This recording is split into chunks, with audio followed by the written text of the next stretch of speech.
ঈশ্বৰে যীহুদাক শাস্তি দি ৭০ বছৰীয়া বন্দীতলৈ নিবলৈ কোন ৰজাক ব্যৱহাৰ কৰিছিল?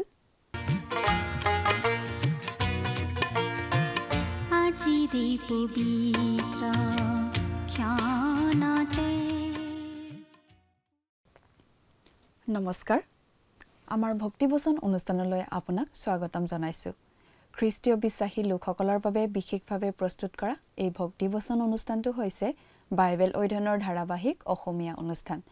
বাইবেলৰ গোটেই ৬৬খন পুস্তকৰে আমি ইয়াত অধ্যয়ন কৰিম। এই অনুষ্ঠানটো নিয়মিতভাৱে শুনি থাকিলে আমাৰ দৰ্শকসকলে গোটেইখন বাইবেল চোৱাৰ আৰু বুজি পোৱাৰ এটা সুযোগ পাব।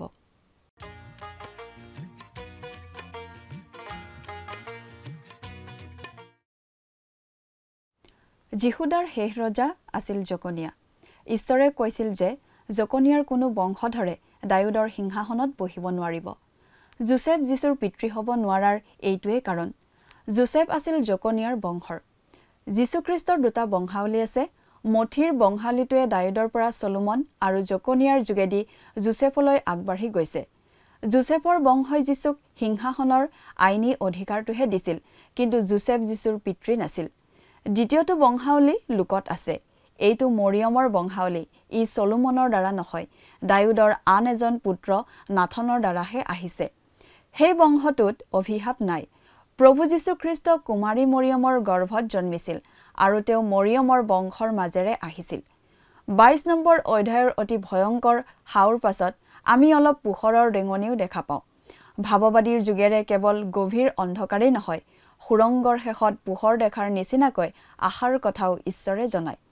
যি ৰজা বা শাসনকৰ্তাই নিজৰ প্ৰজাবিলাকক সঠিকভাৱে চলাব নোৱাৰে, বৰং সেইবোৰক সিঁচৰতি কৰি পেলাই, তেনে নেতা বা শাসনকৰ্তাৰ সন্তাপ হ'ব বুলি জিৰিমিয়াৰ যুগেৰে ঈশ্বৰে ঘোষণা কৰি দিছিল। দেশখনত প্ৰজাসকলৰ মাজত ঈশ্বৰৰ বিধান বলবৎ কৰি থকাৰ দায়িত্বটো ৰজাৰ ওপৰতেই আছিল। তেনে ৰজা বা শাসনকৰ্তাক ঈশ্বৰে দণ্ড দিব বুলি কৈছিল আৰু দিছিল বুলি জানো। ঈশ্বৰে কৈছিল যে সেই দিন আহি আছে যেতিয়া মই নিজে দায়িত্ব ল'বলৈ মনস্থ কৰিম, আৰু যেতিয়া মই ল'ম তেতিয়া দুখীয়াসকলৰ যত্ন লোৱা হ'ব। মণ্ডলীক পৃথিৱীৰ পৰা উঠাই লৈ যোৱাৰ পাছত পৃথিৱীৰ বিভিন্ন ঠাইৰ পৰা যিহুদীসকলক ঈশ্বৰে নিজৰ দেশলৈ ঘূৰাই আনিব। তেওঁলোকে যিজনক এসময়ত অগ্ৰাহ্য কৰিছিল, তেওঁলোকৰ ওপৰত শাসন চলাব। কথাবোৰ অধিক বহলাই চাবলৈ আহকচোন। এতিয়া আমি মূল আলোচনাটোৰ মাজলৈ আগবাঢ়ি যাওঁ। আমাৰ পৰম পবিত্ৰ প্ৰভু যীশুখ্ৰীষ্টৰ নামত নমস্কাৰ। প্ৰিয় শ্ৰোতা, আশা কৰোঁ মহান পিতা পৰমেশ্বৰৰ মহান অনুগ্ৰহত আপুনি ভালে কুশলে আছে। প্ৰিয় শ্ৰোতা, আপুনি বাৰু আমাৰ আগৰ অনুষ্ঠানটো শুনিছিলনে? আমি বাৰু কি আলোচনা কৰিছিলোঁ আপোনাৰ মনত আছেনে? আপুনি যদিহে আমাৰ এই অনুষ্ঠানটো নিয়মিতভাৱে শুনিছে, তেনেহ'লে আপুনি জানে যে আমি এতিয়া বাইবেলৰ পুৰণি নিয়ম খণ্ডৰ জিৰিমিয়া ভাৱবাদীৰ পুস্তকখন অধ্যয়ন কৰি আছোঁ, নহয় জানো? যোৱা অনুষ্ঠানত আমি এই পুস্তকৰ ২২ নম্বৰ অধ্যায়লৈকে আলোচনা আগবঢ়াইছিলোঁ। গতিকে আজি আমি ২৩ নম্বৰ অধ্যায়ৰ ১ নম্বৰ পদৰ পৰা আলোচনা আগবঢ়াব খুজিছোঁ। আপুনি আপোনাৰ বাইবেলখন মেলি লৈছেনে বাৰু? এই জিৰিমিয়া ভাৱবাদীৰ পুস্তকখন ভাৱবাণীমূলক পুস্তক। ভৱিষ্যতে ঘটিবলগীয়া কিছুমান কথা জিৰিমিয়া ভাৱবাদীৰ যোগেদি ঈশ্বৰে যীহুদা ৰাজ্য অৰ্থাৎ ইছৰাইলীয়া লোকৰ দক্ষিণ ৰাজ্যখনৰ লোকবিলাকক জনাই দিছিল। আমি ইতিমধ্যেই উল্লেখ কৰি আহিছোঁ যে ইতিমধ্যে উত্তৰৰ ৰাজ্য অৰ্থাৎ ইছৰাইলৰ লোকসকলক শত্ৰুৱে পৰাস্ত কৰি বন্দী কৰি নিছিল, আৰু তেওঁলোকে ঈশ্বৰৰ প্ৰতি অবাধ্য আচৰণ কৰি থকাৰ কাৰণেই তেওঁলোকক ঈশ্বৰে তেনেদৰে শাস্তি দিছিল। এতিয়া আমি জিৰিমিয়া ২৩ আৰু ২৪ নম্বৰ অধ্যায়ত পাওঁ অন্ধকাৰ দিনত এজাক উজ্জ্বল পোহৰ আৰু দুপাচি ডিমৰু ফলৰ বিষয়ে। ২৩ নম্বৰ অধ্যায়ত জাতিটোৰ পূব আকাশত পোহৰ জাক উদয় হোৱাৰ পূৰ্বে জাতিটোৰ ৰখীয়া বা পালক বা পালনকাৰীসকলক প্ৰথমতে সতৰ্ক কৰি দিয়া হৈছে, যদি তেওঁলোকৰ যোগ্য লালন পালনৰ অভাৱতেই জাতিটোৰ লোকসকল নষ্ট পায় বা ছিন্ন ভিন্ন হয়। ইয়াত ৰখীয়া বা পালকসকলক বুলি কৈ গীৰ্জাৰ পালক বা পুৰোহিতসকলক বুজোৱা নাই, কিন্তু ৰজা আৰু ৰাজনীতিজ্ঞ আদি কৰি যিসকলে জাতিটোক শাসন কৰিছিল তেওঁলোককহে বুজোৱা হৈছে। আৰু বাস্তৱিকতেই শাসকসকলে জাতিটোক বিপথে পৰিচালিত কৰি নষ্ট কৰিছিল, আৰু সেয়েহে ঈশ্বৰে সেই শাসকসকলৰ ওপৰত সুদবিচাৰ কৰিছিল। 23 নম্বৰ অধ্যায়ৰ 1 আৰু 2 পদত আমি এইখিনি কথা পাওঁ। তাৰ পাছতেই 3 নম্বৰ পদৰ পৰা আমি দেখোঁ দেশখনৰ দূৰ পূৰ্বাকাশত জাতিটোৰ বাবে উদয় হোৱা এজাক পোহৰ। আন কথাত দুৰাচাৰী শাসকসকলৰ পৰা জাতিটোৰ পৰিচালনাৰ ভাৰ যেতিয়া ঈশ্বৰে নিজৰ হাতত তুলি ল'ব, তেতিয়া তেওঁ দুখী দৰিদ্ৰবিলাকৰ ন্যায় বিচাৰ কৰি তেওঁলোকৰ দুৰৱস্থাৰ পৰা তেওঁলোকক তেওঁ উদ্ধাৰ কৰিব। ইয়াৰে বাৰু কোনখিনি সময়লৈ আঙুলিওৱা হৈছে জানেনে প্ৰিয় শ্ৰোতা? ইয়াৰ দ্বাৰা সেই কালৰ কথা কোৱা হৈছে যেতিয়া পাৰ্থিৱ যুগৰ শেষ হ'ব আৰু মণ্ডলীও চকুৰ প্ৰচাৰতে আকাশলৈ উত্তোলিত হ'ব। তেতিয়া ঈশ্বৰৰ এই মনোনীত জাতি যিহুদীসকল নিজ ভূমিলৈ প্ৰকৃত অৰ্থত প্ৰত্যাৱৰ্তন কৰিব আৰু তেতিয়া সেইগৰাকী প্ৰভু যীশুৱে তেওঁলোকৰ বাবে বৰ বিশ্বাসী ৰখীয়া বা পালনকাৰীসকলক নিযুক্ত কৰিব, যিগৰাকী প্ৰভু যীশুক তেওঁলোকে অতীতৰ এটা সময়ত প্ৰত্যাখ্যান কৰিছিল। সেই বিশ্বাসী শাসকসকলৰ শাসন এতিয়াতকৈ সম্পূৰ্ণৰূপে সুকীয়া শাসন হ'ব।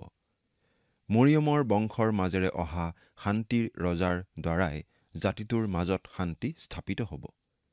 তেওঁ প্ৰভুৰো প্ৰভু আৰু ৰজাৰো ৰজা। জিহুৱাকিন বা জিকনিয়া বা কনিয়াৰ বংশৰ ৰাজত্বৰ কোনো নাম গোন্ধ নাথাকিব। শান্তিৰাজ প্ৰভু যীশুৱে সম্পূৰ্ণ শান্তিৰে ৰাজত্ব কৰিবলৈ সেইদিনা শাসন ভাৰ নিজৰ হাতত তুলি ল'ব। তেওঁ ধাৰ্মিকতাৰ ৰজা আৰু সেয়ে তেওঁৰ শাসনৰ ৰাজ্যত সম্পূৰ্ণ ধাৰ্মিকতাই বিৰাজ কৰিব। সেইদিনা জাতিটোৰ এনে মুক্তি হ'ব যি মুক্তিৰ তুলনাত তেওঁলোকে মিছৰৰ পৰা পোৱা মুক্তি ম্লান পৰি যাব, অতি নগণ্য যেন জ্ঞান কৰা হ'ব। ঈশ্বৰে যিৰিমিয়া ভাৱবাদীৰ যোগেদি প্ৰচাৰ কৰা সেই বিষয়ৰ ভাৱবাণীহে জাতিটোৱে বিশ্বাস কৰিব লাগে। কিন্তু যিৰিমিয়াত বাদে যিসকল ভুৱা ভাৱবাদীয়ে শান্তিৰ কথা প্ৰচাৰ কৰে, সেইবোৰ ভাৱবাণী বিশ্বাস কৰিব নালাগে। আজিও তেনে বহু লোকে শান্তি স্থাপন কৰাৰ ভুৱা অংগীকাৰ কৰে, তেতুফালি ঘোষণা কৰে, কিন্তু ইয়াৰ যোগেদি ঈশ্বৰে কৈছে যে তেওঁলোকৰ কোনেও কেতিয়াও কোনোমতে শান্তি স্থাপন কৰিব নোৱাৰিব। তেতিয়াৰ দিনৰ শাসকসকলে শান্তি স্থাপন কৰিব বুলি ভাৱবাণী প্ৰচাৰ কৰা ভাৱবাদীসকল ঈশ্বৰৰ দ্বাৰা প্ৰেৰিত ভাৱবাদী নাছিল। সেয়েহে তেওঁলোকৰ ভুৱা ভাৱবাণীৰ সম্পূৰ্ণ বিপৰীতে শাসকসকলে অন্যায় আচৰণৰ দ্বাৰাই শাসন কৰি চলিছিল। দুখী দৰিদ্ৰৰ প্ৰতি তেওঁলোকৰ বিচাৰ ন্যায় বিচাৰ নাছিল। ধৰ্মীয় আৰু ৰাজনীতিজ্ঞ শাসক কোনেও ন্যায় বিচাৰ কৰা নাছিল। গতিকে ভুৱা ভাৱবাদীসকলৰ ভাৱবাণীলৈ কাণ নিদিবলৈ ঈশ্বৰে যিৰিমিয়াৰ যোগেদি আজ্ঞা ঘোষণা কৰিছিল। তেওঁলোকৰ ভাৱবাণীলৈ মনোযোগ দিব নালাগে, কাৰণ তেওঁলোকে ঈশ্বৰৰ পৰা কথা পাই ভাৱবাণী প্ৰচাৰ কৰা নাছিল। যি কৈছিল তাক নিজৰ পৰাহে কৈছিল। বৰ্তমান যুগতো আচলতে সেইটোৱে সঁচা কথা। ধৰ্মীয় নেতাই হওক অথবা ৰাজনীতিজ্ঞ নেতাই হওক, সমাজৰ যিকোনো ধৰণৰ নেতাই হওক, ঈশ্বৰৰ বচনৰ ভিত্তিত আজি কোনেও সমাজ চলাবলৈ ইচ্ছা নকৰে, বৰং নিজৰ পৰিকল্পনা, বুদ্ধি আৰু সিদ্ধান্তৰ দৰে সকলো কৰে। আজিৰ উদাৰপন্থী বাইবেল শিক্ষকসকলে আনকি বাইবেলখনৰ দৰে বিশ্বাস কৰা সকলৰ অন্তৰৰ পৰাও ঈশ্বৰৰ বচন হৰণ কৰা কাৰ্যতহে উঠি ফুৰি লাগিছে। আজিৰ খ্ৰীষ্টীয় মণ্ডলীৰ এইবিলাক নৰমপন্থী বাইবেল শিক্ষকসকল যিৰিমিয়াৰ দিনৰ ভুৱা ভাৱবাদী, ৰখীয়া আৰু পুৰোহিতসকলৰ নিচিনাই। মণ্ডলীৰ জীৱন যাপনত এনে লোকৰ পৰা সদায়েই নিৰাপদ দূৰত্বত থাকি মণ্ডলী জীৱন অতিবাহিত কৰিব লাগে।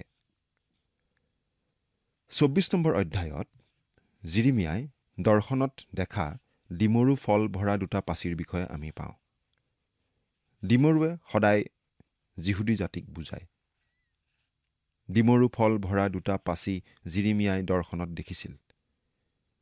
এটা পাচি ভাল ফলেৰে ভৰা আৰু আনটো পাচি বেয়া ফলেৰে ভৰা। এই উপমাৰ দ্বাৰাই যিহুদী জাতিটোৰ দুই শ্ৰেণী মানুহৰ ছবি এখন তুলি ধৰা হৈছে।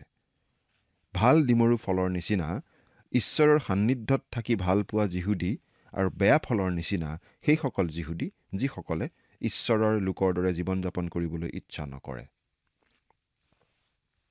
24 নম্বৰ অধ্যায়ত ইয়াকো কোৱা হৈছে যে ঈশ্বৰে যিহুদীসকলক বিদেশলৈ বন্দী কৰি পঠিয়াব জাতিটোৰ ভালৰ কাৰণেই। বিদেশত জীৱন কটালেও ঈশ্বৰে তেওঁলোকক এৰি নিদিয়ে। বিদেশতো ঈশ্বৰে তেওঁলোকৰ ওপৰত নজৰ ৰাখিব, তেওঁলোকৰ যত্ন ল'ব আৰু এদিন জাতিটোক পুনৰ নিজৰ দেশলৈ ঘূৰাই লৈ আহিব।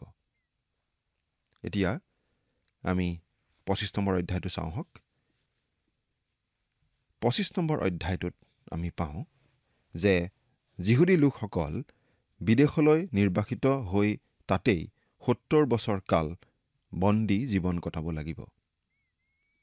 এই অধ্যায়টোত এই যি ভাৱবাণীটো দিয়া হৈছিল, এই ভাৱবাণীটো আগৰ অধ্যায়ত দিয়া ভাৱবাণীতকৈ প্ৰায় 17-18 বছৰমান আগতে দিয়া হৈছিল। আমি এই কথা মনত ৰখা উচিত যে জিৰিমিয়া পুস্তকখন সময়ৰ ক্ৰম অনুসাৰে সজোৱা পুস্তক নহয়।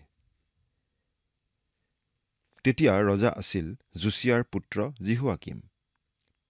তেওঁ তেওঁৰ ধৰ্মপৰায়ণ পিতৃ জোচিয়াতকৈ বৰ বেলেগ আছিল। দ্বিতীয় ৰাজাৱলী 24 নম্বৰ অধ্যায়ৰ 4 নম্বৰ পদত তেওঁৰ বিষয়ে আমি এনেদৰে পঢ়িবলৈ পাওঁ। আৰু তেওঁ কৰা নিৰ্দোষীৰ ৰক্তপাত, কিয়নো তেওঁ নিৰ্দোষী লোকবিলাকৰ তেজেৰে জেৰুচালেম পৰিপূৰ্ণ কৰিছিল, সেইকাৰণে জিহুৱাই ক্ষমা কৰিবলৈ অসন্মত হ'ল। জিৰিমিয়া ভাৱবাদীয়ে পোনে পোনে এই দোষ আঙুলিয়াই দিছে। এতিয়া আমি বাইবেলৰ পৰা পাঠ কৰিম। এই জিৰিমিয়া পুস্তকৰ 25 নম্বৰ অধ্যায়ৰ পৰা আমি চাই যাম। প্ৰথমতেই পাঠ কৰি দিব খুজিছোঁ 25 নম্বৰ অধ্যায়ৰ 4 নম্বৰ পদ। ইয়াত আমি এনেদৰে পাওঁ, জিহুৱাই প্ৰতি প্ৰভাতে উঠি তেওঁৰ দাস ভাৱবাদীবিলাকক তোমাৰ ওচৰলৈ পঠাই আছে, কিন্তু তোমালোকে শুনা নাই আৰু শুনিবলৈ কাণো পতা নাই। যিহেতু তেওঁলোকে ঈশ্বৰৰ বাক্যলৈ কাণসাৰ কৰা নাই, গতিকে তেওঁলোকৰ দেশখন বাবিলনীয়াবিলাকে আক্ৰমণ কৰিব। তেওঁলোকলৈ সেয়েই হ'ব শাস্তি। এতিয়া আমি একেবাৰে 9 নম্বৰ পদটো পঢ়ি দিম। মই মানুহ পঠাই উত্তৰ দিশত থকা আটাই গোষ্ঠীক আনিম, ইয়াক জিহুৱাই কৈছে। মই মোৰ দাস বাবিলৰ নবুখদনেছৰ ৰজাৰ ওচৰলৈ মানুহ পঠাই এই দেশৰ ইয়াৰ নিবাসীবিলাকৰ আৰু চাৰিওফালে থকা এই আটাইবোৰ জাতিৰ বিৰুদ্ধে সিহঁতক আনিম, আৰু মই এইবিলাকক নিঃশেষে বিনষ্ট কৰিম, আৰু মই এইবিলাকক আচৰিতৰ ও ইচ কৰাৰ বিষয় আৰু এইবিলাকৰ ঠাই চিৰকলীয়া ধ্বংসস্থান কৰিম। বাবিলৰ ৰজা নবুখদনেছৰ মোৰ দাস। মন কৰকচোন, ঈশ্বৰে বাবিলৰ ৰজা নবুখদনেছৰক মোৰ দাস এই বুলি কৈছে। কথাটো বাৰু অলপ আচৰিত যেন নালাগেনে? সেই নবুখদনেছৰে ঈশ্বৰৰ লোকসকলক আক্ৰমণ কৰি বন্দী কৰি লৈ গৈছিল, জেৰুচালেমক যুদ্ধত পৰাস্ত কৰিছিল আৰু জেৰুচালেম ধ্বংসও কৰিছিল। তেনেহ'লে তেওঁকনো ঈশ্বৰে মোৰ দাস বুলি কিয় কৈছে? আচলতে নেবুখদনেছৰ ৰজা ঈশ্বৰৰ হাতৰ এপাত অস্ত্ৰৰ নিচিনা আছিল। যিহুদী লোকসকলক শাস্তি দিবৰ কাৰণে ঈশ্বৰে সেই অস্ত্ৰপাত ব্যৱহাৰ কৰিছিল। মানুহে নিজৰ দাস বা চাকৰক কামত লগোৱাৰ নিচিনাকৈ ঈশ্বৰে নবুখদনেছৰক কামত লগাইছিল, আৰু সেইবাবেই নবুখদনেছৰ ৰজা ঈশ্বৰৰ দাসস্বৰূপ। নবুখদনেছৰ ৰজাৰ যোগেদিয়েই জিহুদালৈ ঈশ্বৰৰ অভিশাপ নামি আহিছিল। বহুতো লোকে আজি আচৰিত হয় এই কথা ভাবি যে ইছৰাইল দেশখন আজি দুগ্ধ মধুৰ দেশ কিয় নহয়? সেই দেশখন প্ৰতিজ্ঞাৰ দেশ, ঈশ্বৰে অব্ৰাহামৰ আগত কৰা প্ৰতিজ্ঞাৰ দেশ, কিন্তু সেই দেশত আজি আনকি পানীৰেই নাটনি। আচলতে সেই দেশৰ এই দুৰৱস্থা হৈছে কাৰণ ঈশ্বৰে তেনে অভিশাপ তেওঁলোকৰ ওপৰলৈ দিছে। সেই দেশখনত অভিশাপ আছে। ঈশ্বৰে সাও দি কৈছিল যে সেই দেশ তেওঁ অভিশপ্ত কৰি ৰাখিব। তেওঁ জগতখনক এই কথা দেখুৱাইছে যে তেওঁ কেৱল জাতিটোকেই অভিশাপ দিয়া নাই, লগতে তেওঁলোকৰ দেশখনকো অভিশাপ দিছে। গোটেই সৃষ্টিখনৰ ওপৰতেই পাপৰ অভিশাপ আছে। প্ৰভু যীশুৱে এদিন এই সৃষ্টিখনক মুক্তি দিব, সেই কথা আমি জানো। কিন্তু ইছৰাইল দেশখন ঈশ্বৰৰ এটা বিশেষ অভিশাপৰ অধীনত আছে। কিন্তু ভৱিষ্যতে এদিন সেই অভিশাপৰ পৰা উদ্ধাৰ কৰিব প্ৰভু যীশুৱে, যেতিয়া তেওঁ পৃথিৱীত 1000 বছৰীয়া ন্যায় শাসন চলাবলৈ আহিব। তেতিয়া ইছৰাইলৰ অৱশিষ্ট লোকবিলাকো ঈশ্বৰলৈ ঘূৰিব। এতিয়া 10 নম্বৰ পদটো পঢ়ি দিম। ইয়াৰ বাহিৰে মই ইবিলাকৰ পৰা উল্লাসৰ ধ্বনি, আনন্দৰ ধ্বনি, দৰা কন্যাৰ ধ্বনি, জাতৰ শব্দ আৰু চাকিৰ পোহৰ নাইকিয়া কৰিম। এতিয়া আমি ঈশ্বৰে তেওঁলোকক জনাই থকা আহিবলগীয়া অভিশাপৰ কথা পাই আছোঁ। তেওঁলোকৰ সকলো আমোদ প্ৰমোদ ৰং ৰহস্য ঈশ্বৰে কাঢ়ি নিব বুলি কৈছে। তেওঁলোকৰ মাজত বিয়া বাৰু বন্ধ হৈ যাব, জাত পিহা শব্দ নোহোৱা হ'ব, ঘৰে ঘৰে অভাৱ অনাটন হ'ব, বেপাৰ বাণিজ্য বন্ধ হৈ যাব, আনকি ঘৰত সন্ধিয়া বন্তিও নজ্বলিব, তেওঁলোকৰ অতিশয় দুখ হ'ব। 11 নম্বৰ পদ। তাতে এই গোটেই দেশ ধ্বংস আৰু আচৰিতৰ ঠাই হ'ব, আৰু এই জাতিবিলাকে 70 বছৰলৈকে বাবিলৰ ৰজাৰ বন্দী কাম কৰিব। যেতিয়া ঈশ্বৰে ইছৰাইলৰ লোকবিলাকক ব্যৱহাৰ কৰে, যেতিয়া ঈশ্বৰে ইছৰাইল জাতিৰ সৈতে ব্যৱহাৰ কৰে, তেওঁ এটা বিশেষ সময়সূচীমতে কাম কৰে, এখন বিশেষ কেলেণ্ডাৰ মতে তেওঁ কাম কৰে। তেওঁলোকৰ ইতিহাসৰ বিশেষ সময়বোৰ তেওঁ ঘোষণা কৰে। কিন্তু খ্ৰীষ্টীয় মণ্ডলীৰ ক্ষেত্ৰত ঈশ্বৰে সময়টো দি নিদিয়ে। সেইকাৰণেই আজি আমি কোনেও ক'ব নোৱাৰোঁ প্ৰভু যীশু আকৌ কেতিয়া আহিব। তেওঁ কেতিয়া আহিব তাৰ দিন তাৰিখ আমাক জনাই দিয়া হোৱা নাই। আমি কেৱল প্ৰভু যীশু সোনকালে আহক বুলি আশা কৰিব পাৰোঁ, আৰু তেওঁ আহিব বুলি আমি জানো। কিন্তু তেওঁ কেতিয়া আহিব আমি কোনেও নাজানো। ইয়াত আমি 70 বছৰীয়া কালৰ কথা পাইছোঁ। এই 70 বছৰীয়া কালটো অতি গুৰুত্বপূৰ্ণ। যেতিয়া ইছৰাইলীয় লোকবিলাকক মিছৰ দেশৰ পৰা উলিয়াই আনি ঈশ্বৰে তেওঁলোকক সেই প্ৰতিজ্ঞাৰ দেশত স্থাপন কৰিছিল, তেতিয়া তেওঁ কিছুমান বিধি বিধান দিছিল। তাৰে এটা বিধান আছিল এই যে 7ম বছৰটো বিশ্ৰাম বছৰ। সেই বিশ্ৰাম বছৰত তেওঁলোকে পথাৰক জিৰণি দিব লাগিব, অৰ্থাৎ একো খেতি বাতি কৰিব নোৱাৰিব। এই বিষয়ে আমি লেবিয়া 25 নম্বৰ অধ্যায়ত পঢ়িবলৈ পাওঁ। যদি তেওঁলোকে সেই বিধি বিধান মানি চলে, তেতিয়া তেওঁলোকে আশীৰ্বাদ পাব, কিন্তু সেই বিধি বিধান মানি নচলিলে অভিশাপ পাব বুলি জনাই দিছিল। আচলতে তেওঁলোকে যে অবাধ্য আচৰণ কৰিব সেইটো ঈশ্বৰে আগতেই জানিছিল, কাৰণ তেওঁ সৰবজান, আৰু সেইবাবেই তেওঁ এই বুলি কৈছিল। লেবিয়া পুস্তকৰ 26 নম্বৰ অধ্যায়ৰ 34 আৰু 35 পদত আমি পাওঁ। পাঠ কৰি দিছোঁ 34 আৰু 35 পদ। যেতিয়ালৈকে দেশ উচ্ছন্ন হৈ থাকিব আৰু তোমালোক শত্ৰুবোৰৰ দেশত থাকিবা, তেতিয়ালৈকে দেশে নিজৰ বিশ্ৰাম বছৰবোৰ ভোগ কৰিব। সেই কালত দেশে বিশ্ৰাম পাই নিজৰ বিশ্ৰাম বছৰবোৰ ভোগ কৰিব। যিমান কাল সেয়ে উচ্ছন্ন হৈ থাকিব, সিমান কাল বিশ্ৰাম কৰিব। তোমালোকে দেশত বাস কৰা কালত তোমালোকৰ বিশ্ৰাম বছৰবোৰত যি বিশ্ৰাম ভোগ কৰা নাই, দেশে তাক ভোগ কৰিব। প্ৰায় 490 বছৰ ধৰি তেওঁলোকে বিশ্ৰাম বছৰ পালন কৰা নাছিল, অৰ্থাৎ 70টা বিশ্ৰাম বছৰ তেওঁলোকে পালন কৰা নাছিল। গতিকে ঈশ্বৰে এতিয়া জিৰিমিয়াৰ যোগেদি কৈছে যে তেওঁলোকে 70 বছৰ বিদেশত কটাব লাগিব, যাতে তেওঁলোকৰ দেশখনে 70টা বছৰ পাবলগীয়া সেই বিশ্ৰাম পায়। সেই হেৰুৱা 70টা বিশ্ৰাম বছৰৰ এনেদৰে ক্ষতিপূৰণ কৰা হ'ব। তাৰ পাছতহে, অৰ্থাৎ 70 বছৰ অতিবাহিত হোৱাৰ পাছতহে তেওঁলোকক আকৌ নিজৰ দেশলৈ উভতি আহিবলৈ সুবিধা দিয়া হ'ব। এৰা, ঈশ্বৰৰ বিচাৰ ন্যায়সংগত। ঈশ্বৰক কোনেও ঠগিব নোৱাৰে। এতিয়া আমি 25 নম্বৰ অধ্যায়ৰ 12 নম্বৰ পদটো পঢ়ি দিম। জিহুৱাই আৰু কৈছে, সেই 70 বছৰ পূৰ হ'লে মই বাবিলৰ ৰজাক আৰু সেই জাতিক আৰু কলদিয়াবিলাকৰ দেশক সিহঁতৰ অপৰাধৰ নিমিত্তে দণ্ড দিম, আৰু মই তাক চিৰকালৰ নিমিত্তে ধ্বংসস্থান কৰিম। জিৰিমিয়াৰ দিনত এইটো আছিল এটা ভাৱবাণী, ভৱিষ্যৎবাণী। কিন্তু এতিয়া এইটো ইতিহাস, কাৰণ সেই ভৱিষ্যৎবাণী ফলিয়াইছিল আখৰে আখৰে। সেই ভাৱবাণী দিয়াৰ সময়ত নবুখদনেছৰে ইতিমধ্যেই জিহুৱাকিন আৰু তেওঁৰ মন্ত্ৰী, সৈন্যবাহিনী আৰু আগশাৰীৰ লোকসকলক বাবিল দেশলৈ নিৰ্বাসিত কৰিছিল। জিহুদাত ছিদিকিয়া নামমাত্ৰ ৰজা হৈ আছিল, আৰু তেওঁলোকে বাবিলনক নানা ধৰণৰ কৰ কাটল দি থাকিব লাগিছিল। জোচিয়াৰ পাছৰ সকলোকেইজন ৰজা অধাৰ্মিক আৰু মন্দ ৰজা আছিল।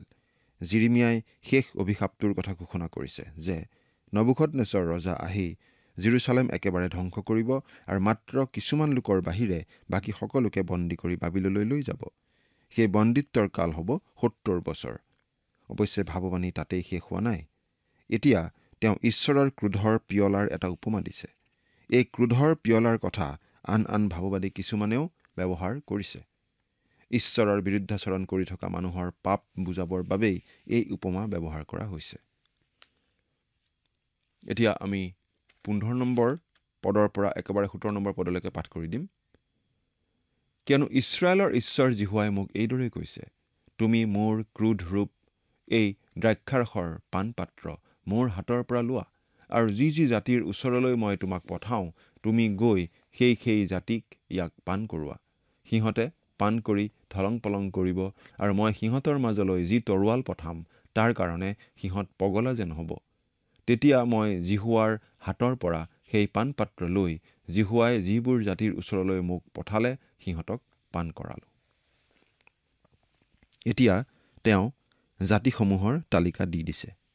18 নম্বৰ পদ, অৰ্থাৎ আজিৰ নিচিনাকৈ সিহঁতক ধ্বংসস্থান, আচৰিত, ইচ আৰু সাওৰ বিষয় কৰিবলৈ জেৰুচালেমক, জিহুদাৰ নগৰবোৰক, তাৰ ৰজাবিলাকক আৰু তাৰ প্ৰধান লোকবিলাকক পাণ কৰালো।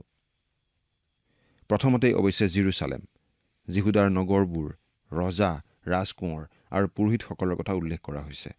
যদিও এইটো ইছৰাইলৰ পাপৰ সন্দৰ্ভত কোৱা হৈছে, ই কেৱল ঈশ্বৰৰ লোকসমূহৰ মাজতেই সীমাবদ্ধ নহয়। গোটেই জগতৰ জাতিবোৰেই আচলতে দোষী। দ্ৰাক্ষাৰসৰ পিয়লা এটা পূৰ হোৱাৰ নিচিনাকৈ ঈশ্বৰৰ ক্ৰোধো উপচি পৰে। ইছৰাইলৰ পাছত তেওঁ মিছৰৰ কথা উল্লেখ কৰিছে। 19 নম্বৰ পদ, আৰু মিছৰৰ ৰজা ফৰৌনক আৰু তেওঁৰ মন্ত্ৰীবিলাকক, তেওঁৰ প্ৰধান লোকবিলাকক। তাৰ পাছত তেওঁ আন জাতিবোৰৰ কথা উল্লেখ কৰিছে। 20 পৰা 26 নম্বৰ পদ, তেওঁৰ সকলো প্ৰজাক, মিশ্ৰিত জাতিসমূহক, উচ দেশৰ সকলো ৰজাক, পলেষ্টিয়াবিলাকৰ আটাই ৰজাক, বিশেষকৈ অস্কিলোন, ঘছা, ইক্ৰুন আৰু অছদোদৰ অৱশিষ্ট ভাগক, ইডুম, মোৱাব আৰু অম্মোনৰ সন্তানবিলাকক, তুৰৰ সকলো ৰজাক, চিডোনৰ সকলো ৰজাক, সমুদ্ৰৰ সিপাৰে থকা দ্বীপৰ সকলো ৰজাক, দদান, তেমাব, বুজ আৰু কুমৰ গুৰিত দাড়ি চুলি কটা সকলোকে, আৰবৰ সকলো ৰজাক, অৰণ্য নিবাসী মিশ্ৰিত জাতিৰ সকলো ৰজাক, জিমৰিৰ সকলো ৰজাক, এলমৰ সকলো ৰজাক, মাদিয়াবিলাকৰ সকলো ৰজাক, প্ৰভেদ নৰখাকৈ উত্তৰ দেশৰ ওচৰত কি দূৰত থকা সকলো ৰজাক, পৃথিৱীৰ ওপৰত থকা জগতৰ সকলো ৰাজ্যক পাণ কৰালো, আৰু চেচকৰ ৰজাই সিহঁতৰ পাছত পাণ কৰিব। সকলো জাতিয়েই আচলতে ঈশ্বৰৰ বিৰুদ্ধাচৰণ কৰি আছে। ঈশ্বৰৰ ক্ৰোধ যেতিয়া পূৰ্ণ হ'ব, গোটেই পৃথিৱীলৈকে ঈশ্বৰৰ ক্ৰোধ প্ৰকাশিত হ'ব আৰু অভিশাপ নামি আহিব। 27 নম্বৰ পদ, আৰু তুমি সিহঁতক এই কথা ক'বা, ইছৰাইলৰ ঈশ্বৰ বাহিনীবিলাকৰ জিহুৱাই এই কথা কৈছে, তোমালোকে পাণ কৰি মতলীয়া হৈ বটিওৱা, আৰু তোমালোকৰ মাজলৈ মই যি তৰোৱাল পঠাম তাৰ কাৰণে পতিত হোৱা আৰু নুঠিবা। সেই পিয়লা তেওঁলোকক পাণ কৰোৱা হ'ব, অৰ্থাৎ ঈশ্বৰৰ অভিশাপ পাব, দণ্ড ভোগ কৰিব লাগিব। ইছৰাইলৰ লগতে আন জাতিবোৰেও শাস্তি পাব। তেওঁলোকৰ পাপ আচৰণৰ বাবেই সেই শাস্তি পাব লাগিব। মুঠতে পৃথিৱীৰ সকলো জাতিয়েই ঈশ্বৰৰ আগত দায়বদ্ধ।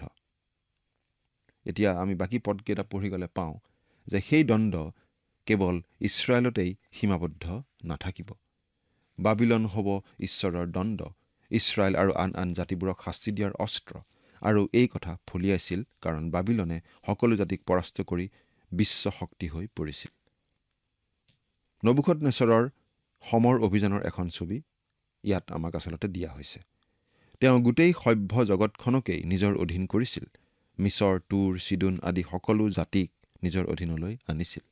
কিন্তু এটা দিন আহি আছে, যিদিনা নবুখদনেছৰতকৈ প্ৰবল প্ৰতাপী এজনা আহিব, সকলোৰে ওপৰত প্ৰভুত্ব চলাব। প্ৰভু যীশুৱেই হৈছে সেই আহিবলগীয়া ৰজাৰো ৰজা, প্ৰভুৰো প্ৰভু। প্ৰভু যীশু যেতিয়া আহিব, আপুনি বাৰু ক'ত থাকিব? আপোনাৰ অৱস্থা বাৰু কি হ'ব? চিন্তা কৰি চাওকচোন। ঈশ্বৰে আপোনাক আশীৰ্বাদ কৰক। আমেন।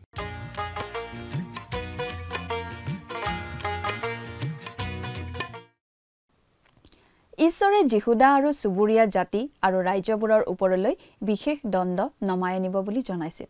প্ৰথমতে জেৰুচালেম আৰু জিহুদাৰ নগৰ ৰজা আৰু অধ্যক্ষসকলৰ কথা উল্লেখ কৰা হৈছে।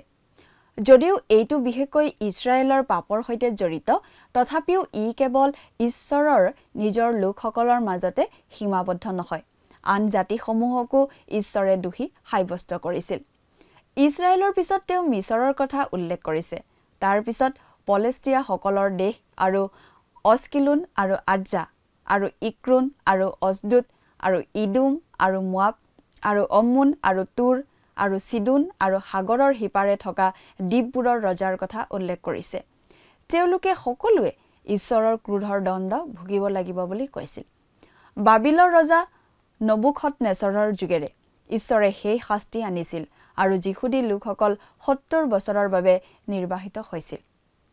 আজিলৈ আমাৰ অনুষ্ঠানটো ইমানতে সামৰণি মাৰিব খুজিছোঁ। পৰৱৰ্তী অনুষ্ঠানত আপোনালোকক পুনৰ লগ পোৱাৰ আশা ৰাখিছোঁ। সামৰণি মৰাৰ আগতে আহকচোন আমি খন্তেক প্ৰাৰ্থনাত মূৰ্ণত কৰোঁ। স্বৰ্গত থকা অতি মৰমীয়াল দয়ালু পিতৃ ঈশ্বৰ, প্ৰভু তোমাক ধন্যবাদ দিছোঁ সুন্দৰ সময় দিয়াৰ বাবে। দয়ালু মৰমীয়াল পিতৃ ঈশ্বৰ, এই সময়তে প্ৰাৰ্থনা কৰিছোঁ প্ৰতিজন দৰ্শকসকলৰ বাবে। তুমি তেওঁলোকক আশীৰ্বাদ কৰা, তোমাৰ অনুগ্ৰহ প্ৰভু তেওঁলোকৰ জীৱনত বাকী দিয়া, আৰু প্ৰভু তেওঁলোকে যদি কোনো দুখ বা কষ্টত আছে, সেই সকলোবোৰ প্ৰভু তেওঁলোকৰ জীৱনৰ পৰা প্ৰভু তুমি দূৰ কৰিবা, আৰু তেওঁলোকে যাতে সম্পূৰ্ণৰূপে তোমাতে আস্থা আৰু বিশ্বাস ৰাখি প্ৰভু নিজৰ জীৱন যাতে তোমাৰ হাতত গতাই দি প্ৰভু তেওঁলোকে যাতে সুন্দৰভাৱে আগবাঢ়ি যাব পাৰে, প্ৰভু তুমি তেনে আশীৰ্বাদ কৰিবা, আৰু তেওঁলোকৰ সকলো প্ৰয়োজনবোৰ প্ৰভু তুমি পূৰণ কৰিবা। এই সকলো যাচনা মহান ত্ৰাণকৰ্তা প্ৰভু যীশুখ্ৰীষ্টৰ নামত অৰ্পণ কৰিছোঁ। আমেন।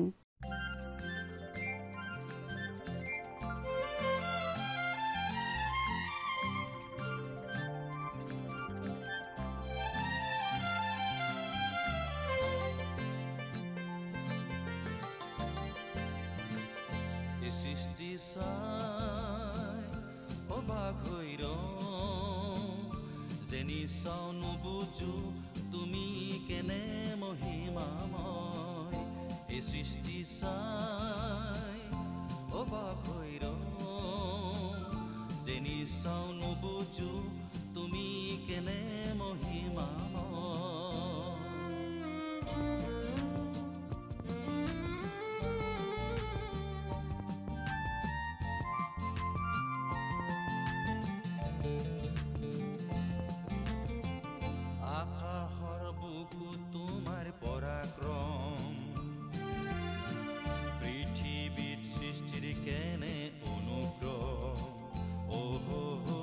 বাইকেৰে পৃথিৱী খজালা, নৈ পৰ্বত পিৰিখেৰে আঁকিলা, সুন্দৰ ভাৱনা মনোৰম ৰচনা, জানজুৰি যেনেকৈ বৈ গৈছে নদীলৈ, প্ৰশংসা নিগৰে হে প্ৰভু তোমালৈ।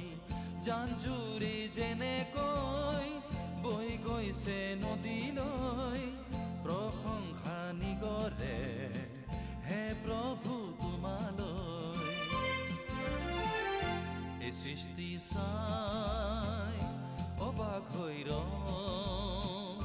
যেনি চাও নুবুজো তুমি কেনে। প্ৰিয় শ্ৰোতা দৰ্শক, আশা কৰোঁ ভক্তিবচন অনুষ্ঠানটি উপভোগ কৰি আপোনাৰ নিশ্চয় ভাল লাগিছে। এই বিষয়ে আপোনাৰ মতামত জানিব পাৰিলে আমি নথৈ আনন্দিত হ'ম। আপোনাৰ যদি আমাৰ এই অনুষ্ঠানটি উপভোগ কৰি ভাল লাগিছে, তেন্তে অনুগ্ৰহ কৰি আমালৈ এটি মিছ কল দিয়কচোন। আপোনাৰ এটা মিছ কল আমাৰ বাবে অতি মূল্যৱান। প্ৰতিটো মিছ কল দিয়া সকলৰ মাজৰ পৰা এজন বিশেষ দৰ্শকক বাছি লৈ সপ্তাহৰ শেষত পুৰস্কৃতও কৰা হ'ব।